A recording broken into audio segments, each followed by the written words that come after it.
It's Maritza Worthington, your functional nutritionist, and welcome to the ROV program. This class is all about exploring the estrogen and progesterone relationship. So everything we have done has basically led us to this point right here. So I'm pretty excited to dive in, and I hope you're ready for this. And I'm just going to jump right into it. Okay, so part 3 of the Hormonal Zen series. Here we are. Congratulations. You've made it this far. Give yourself a pat on the back. Because in this class we are going to cover the estrogen-progesterone dynamic, aka the king and queen of your hormonal house. So just, before I get really into the estrogen-progesterone, I just want to recap. So I want to make sure that we're still keeping the information fresh. So in the last 2 classes, we talked about how cortisol and insulin play a crucial role when it comes to the foundation of your hormonal house, which is why we've done so much to help balance your blood sugar. We also discussed how the following estrogen dominant symptoms are linked to imbalances in cortisol, insulin, progesterone, and estrogen, and sometimes a combination of all of those things. So metabolism, we have fibrocystic breasts, ovarian tissue, PMS, depression, anxiety, perimenopausal or menopause troubles, and reproductive cancers. So many of these things are linked to the hormonal imbalance, and maybe there's a few that you can point out for yourself. Maybe this is a good time for you to also assess how you've been doing before you started the program and how you are doing now. So, the spotlight goes to the king and queen who take the hormonal throne, and that is estrogen and progesterone, your key sex hormones. And in this case, in this beautiful analogy, the queen is going to be estrogen and the king is going to be progesterone. So I'm going to talk about how these two work synergistically together. And sometimes, you know what, there's a little trouble in paradise, and we're going to talk about that too. All right, so E&P, estrogen, progesterone from now on, and your cycle. So let's talk about how this relates to your cycle in particular. So the female sex hormone estrogen is typically higher in the first half of your cycle. So if you're cycle syncing right now, this is good information to take in, right? And this is known as the follicular phase. While progesterone, on the other hand, is higher in the luteal phase of your cycle. So this would be the second half of your cycle. And just stay with me, so I'll bring it all in together. So something that will usually interfere with our sex hormones is the fight or flight cortisol response. So when that tends to be out of balance, maybe because of the insulin issue that we talked about, or maybe you're just really getting hit by life, right? And stress tends to be a little bit higher. Whatever it is, the situation, it's going to have an impact on your sex hormones. So this is typically what your hormonal levels look like if we were looking at it from a chart point of view. So as you can see, estrogen higher in the first half, progesterone takes over in the second half. And you can pause this if you want to read a little bit more about what it says in the bottom. But I just wanted you to really put this into a frame, picture it a little bit better. Okay, so why does cortisol matter? When we are in fight or flight, we are not in rest and digest mode, right? And we are definitely not in the best reproductive shape either. So just like we talked about that symphony, right? If there's one person that's a little bit off, it's going to throw off everything else. So rest and digest is really what's key here, right? If we can coach up the rest and digest, then we can counteract the fight and flight response. So basically, when we are caught in fight or flight, it's a downward spiral, and doesn't it feel that way too? So food and lifestyle modifications are definitely important, but we need to understand our inner workings, our inner terrain as well. So this is you taking it to the next level. So I'm proud of you for sticking with this. So what does it take to rebuild your hormonal house? So as you rebuild your hormonal house of health, it's important to explore your relationship with stress, your sleep cycle, the habits you have, and get clear about what tips your scale in particular. So your scale might be different than my scale, and maybe your sister's scale or your mother's scale. Although there certainly might be parallels, let's look at also what's unique to you. And yes, of course, if you didn't get the hint by now, I am referring to your hormonal timeline. So if you have that, take it out. Take a few notes if you need to, right? But I definitely, I think the hormonal timeline is very useful as far as you noticing what tipped your scale in the past and what's tipping it now. All right, so the estrogen-progesterone power couple. Let's talk about this dynamic. So estrogen, our queen hormone, she fulfills many duties, right? Let's look at all the duties that the queen fulfills. So estrogen dictates our development, so from girlhood to womanhood, allows reproduction to occur, controls the fat within our bloodstream, influences digestive health, impacts bone density, affects heart health, and affects cognitive health. So these are the many roles that the lovely queen plays. Now, estrogen and progesterone are both steroid hormones, just like cortisol. Okay, and that's important when we're talking also about cholesterol.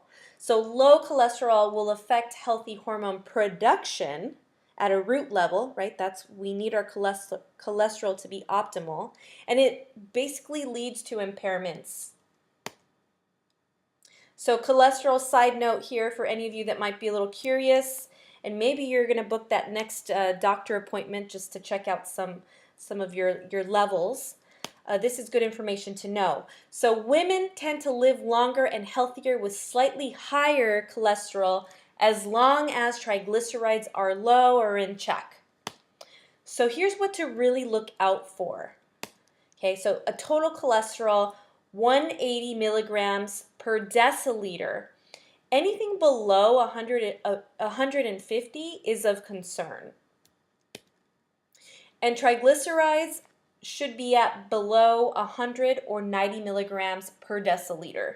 So these are good numbers to jot down. And I'm going off of functional ranges, which tend to be a little bit different than your doctor's ranges. And that's because I'm looking at imbalances, right? So we're looking at this in terms of imbalance, in terms of healthy hormone production, and really assessing the gray areas of your health that are just as important, right? Okay, so back to the queen. Estrogen is actually an umbrella term for many different hormones that belong in the same family, performing similar or different functions. So if you could think of estrogen, I'll break this down a little bit more. So this is why we can become estrogen dominant as we age, even though we know that estrogen levels are typically dropping. So check out the 3 dominant estrogens. Among at least 24 different kinds of estrogen, right? But we're just going to talk about the dominant ones. And these are the ones that come up on your functional lab tests too, if you're curious about that. So we have estrone, estradiol, and estriol. So also known as E1, E2, and E3. These are all part of the estrogen family. And each estrogen has varying degrees of interaction with estrogen receptors, or the parking spots, just like we talked about last time, inside of our body's cells. Estradiol is the strongest of the estrogens, which is why it gets so much attention. And estrone and estriol are made of estradiol, which is the strongest one. So do you see why it's important for our estradiol to be in tip-top shape? So, of course, the queen does not rule solo. She needs a kingdom. Estrogens are changing all the time or changing into another form. They can either be our friend or foe depending on how our bodies are functioning as well as how we are nourishing our bodies.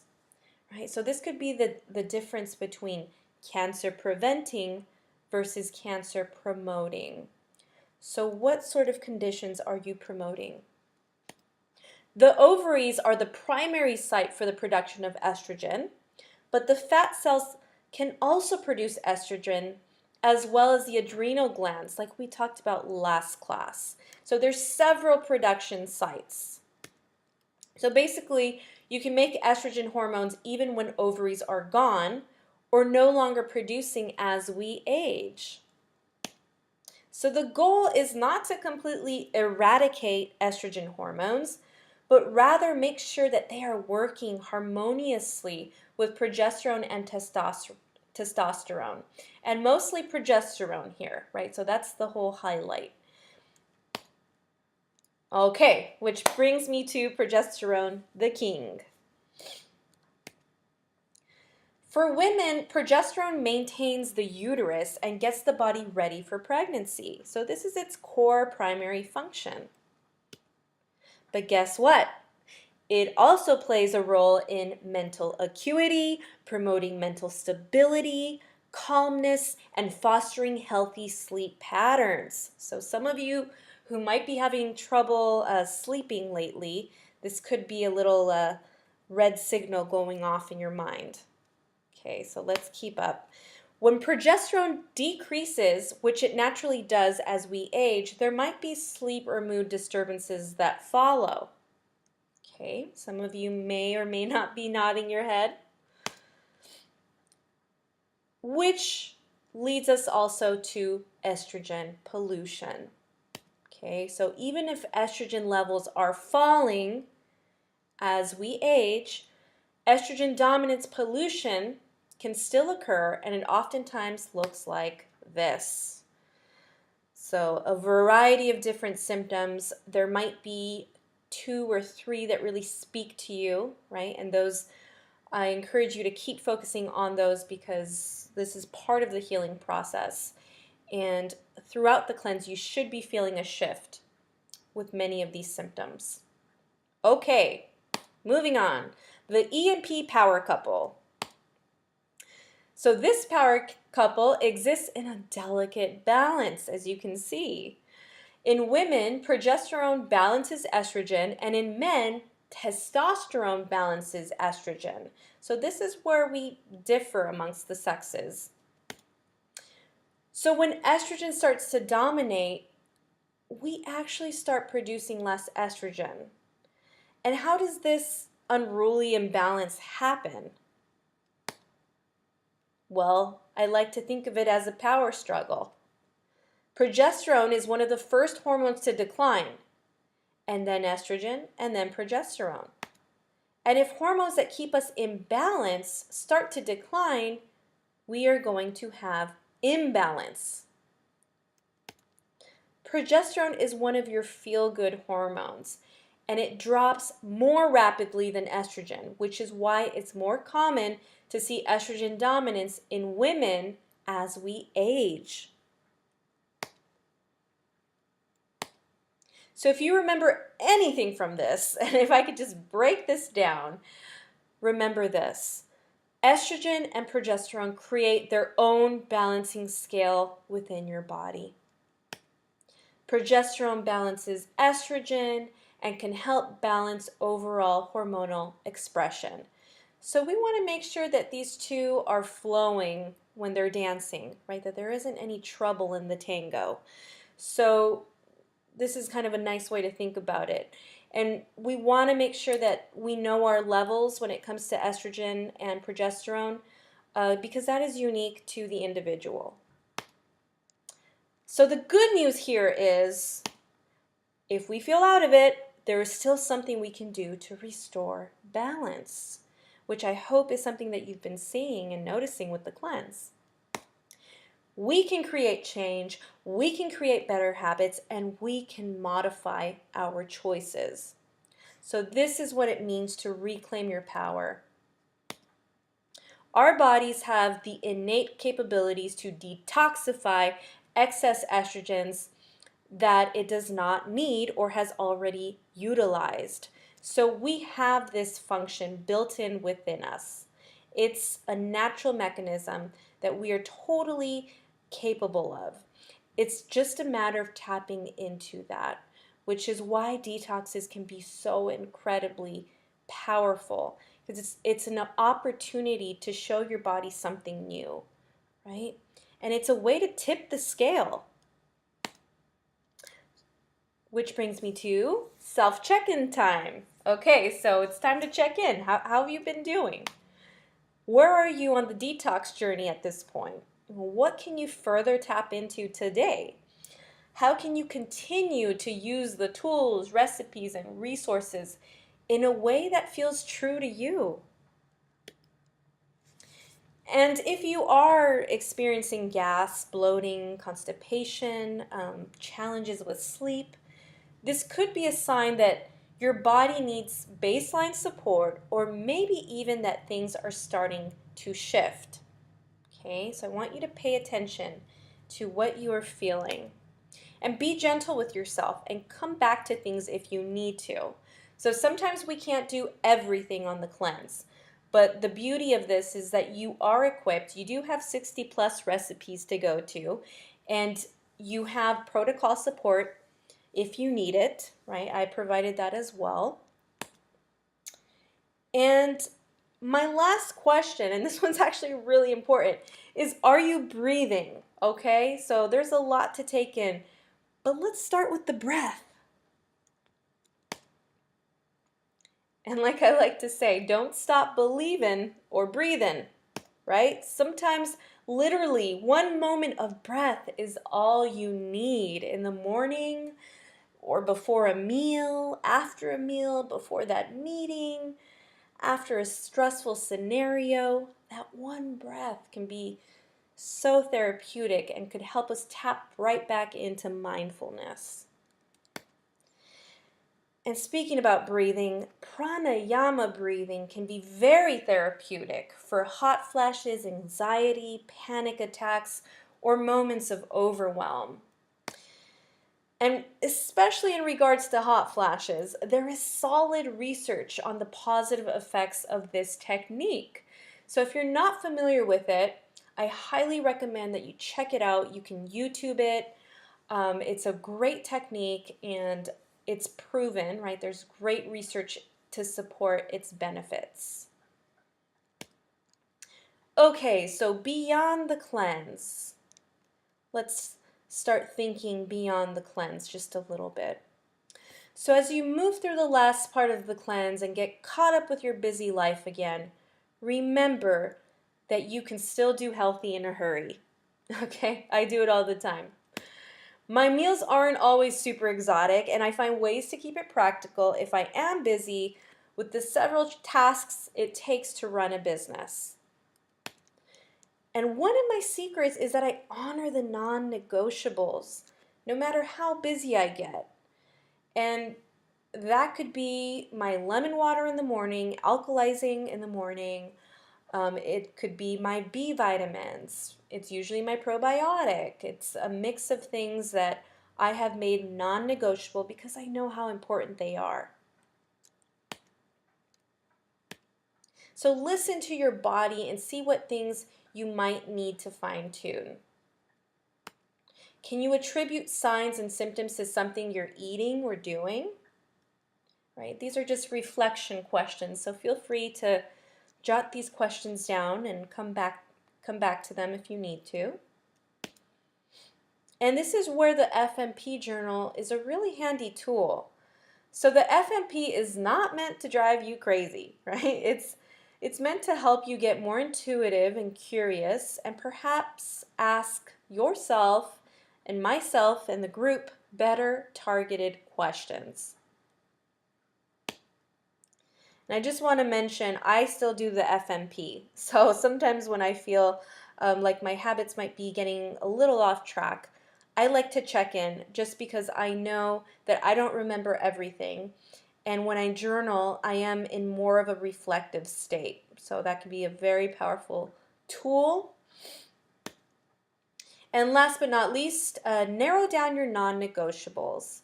So hopefully by now you have a good idea of the things that really move the needle for you. So what are your non-negotiables?